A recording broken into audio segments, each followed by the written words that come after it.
السلام علیکم ورحمۃ اللہ وبرکاتہ۔ میں شیخ عبدالقادر شیخ شبیر پاچورا ضلع جلگاؤں سے۔ سرپرست حضرات اور میرے پیارے بچوں، جماعت دوم سے اردو بال بھارتی اس کتاب سے ہم آج ایک نظم کا مطالعہ کریں گے۔ تو چلیے پیارے بچوں، مجھے سب سے پہلے آپ یہ بتائیے کہ اسلام میں کتنے ارکان ہوتے ہیں؟ کتنے ارکان اسلام کے؟ شاباش، 5 ارکان ہیں۔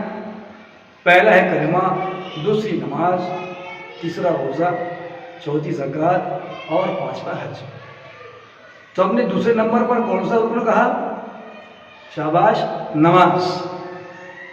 آپ لوگ جانتے ہوں گے کہ نماز جب ہم ختم کرتے ہیں تو اس کے بعد ہم کیا کرتے ہیں؟ بولیے، شاباش، ہم دعا کرتے ہیں۔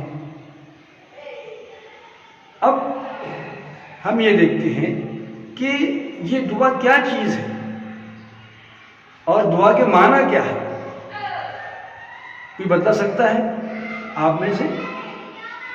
چلیے میں بتلاتا ہوں کہ دعا اللہ تعالیٰ سے کچھ مانگنے کو کہتے ہیں، اپنی ضرورتوں کو، اپنی حاجتوں کو اللہ کے سامنے رکھنا، ان کے سامنے، اللہ کے سامنے فریاد کرنا اور گڑ گڑا کر مانگنا تاکہ ہمارے مرادیں پوری ہو، ہم اپنے مقصد میں کامیاب ہو۔ اس لیے ہم اللہ سے مانگتے ہیں۔